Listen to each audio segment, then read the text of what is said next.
going on, guys? It's your boy. Welcome back to another video. So today we are going to be talking about a movie that came out on Hulu or Disney Plus or both. Not entirely sure. They're going to be combining at the end of the year anyway, so it doesn't really matter. But I'm talking about the movie Flaming Hot. Modern movie review. So I saw this movie and I thought it looked really interesting. I've seen the posters for it for a couple of months now, and I've been not really anticipating when this movie's coming out, but I saw it on the home screen of Disney Plus the other day, and I was like, oh my god, you know what? I'm gonna try that. I'm gonna try watching it, seeing if it's any good, and I liked it. I thought it was pretty interesting. It's another biopic. There's been a lot of biopics coming out this year. Air, Blackberry, which I haven't watched yet. Tetris is kind of like a biopic, and it's just kind of like a historical story. That's like telling the creation of something. This one obviously is Flaming Hot Cheetos. And I thought that this movie was pretty good. I thought it was very interesting. I really like the storytelling. I think it's very culturally beautiful. The main character is Hispanic, and they do a lot with showing Hispanic culture. And I really like it. I think that they do a really good job with it. There's a lot of really fun scenes.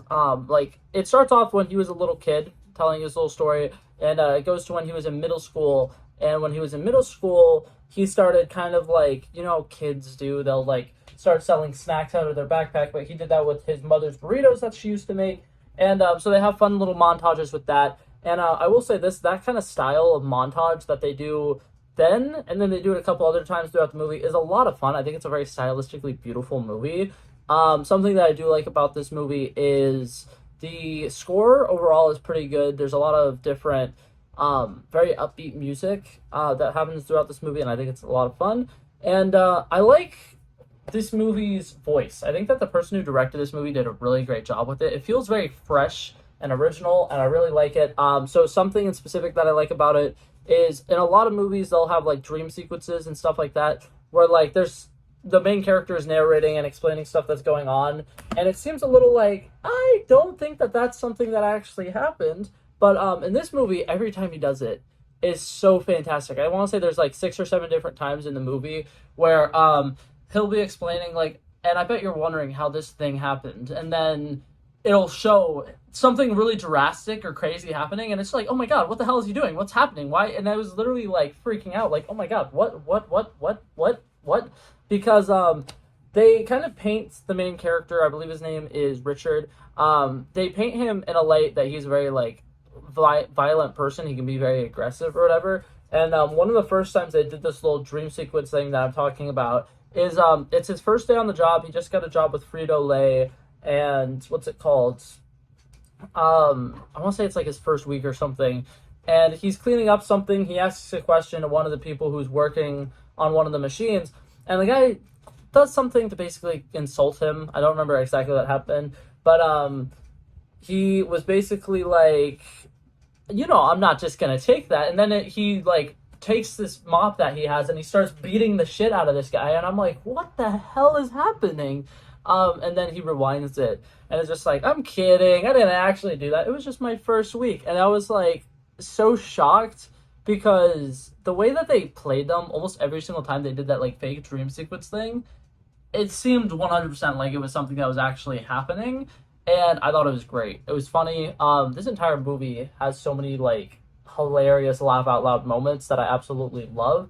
And there's a lot of tension in it as well. And it's something that I love about these movies. And there's been a lot of biopics this year, and I won't say that this is one of the best ones, because Air came out obviously, which was amazing. Tetris I thought was incredible as well. And I think I really like this one as well. I think that it's comparable with those. I won't say that it's as good as them, because it's not quite there. But I do think that there's a lot to love about this movie, and it does a great job with creating tension about something that we already know it's going to be a success story, because Flaming Hot Cheetos are still around. The Flaming Hot brand is literally making new, different variations of stuff all the time. So it's we know how this story ends, but they're still building so much tension. There's oh my god, is he going to lose his job? He has a couple kids now. Is he going to be able to support those kids?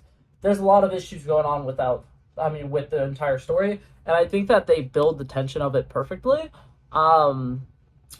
Another small little detail here and there, stylistically, I mentioned this movie is very beautiful.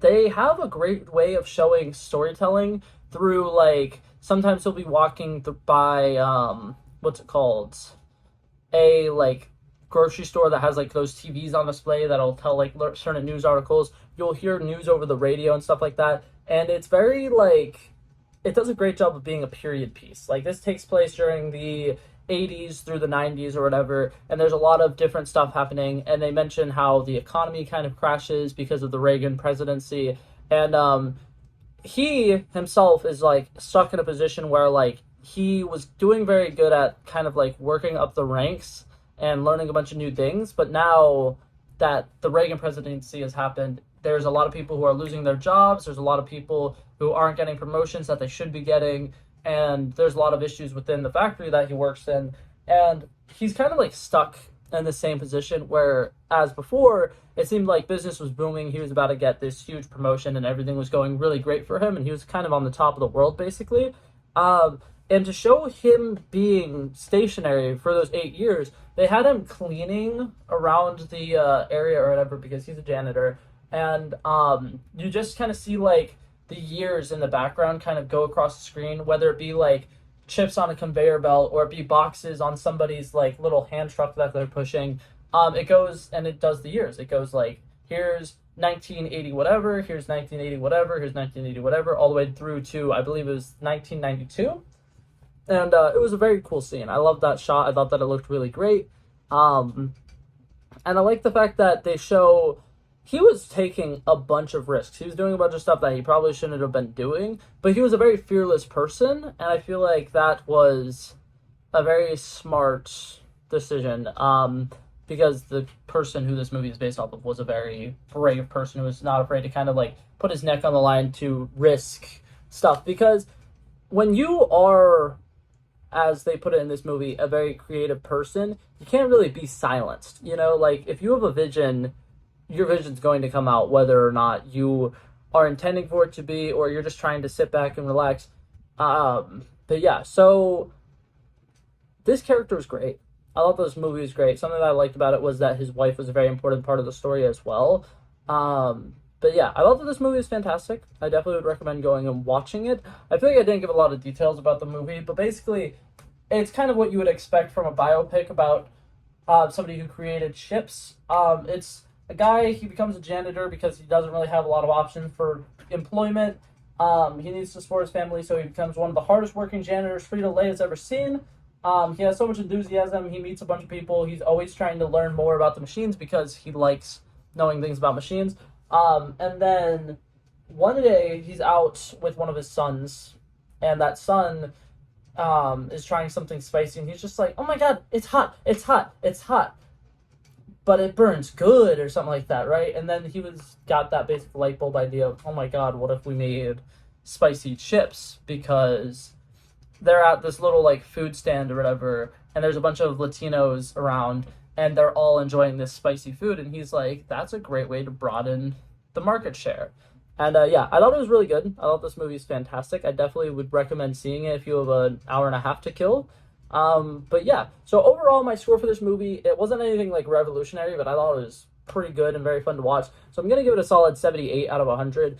I would like I said, I would recommend watching it if you have a couple hours to spare. Me personally, I'm a history buff. I love finding out the history of things. I like finding little stories about things, little details in history that don't typically get shared. I find that stuff very interesting. So this is 100% my kind of thing. So me over here recommending it, I might be a little biased. So obviously, if you don't think you'd be very interested in finding out the history of this thing, don't watch it.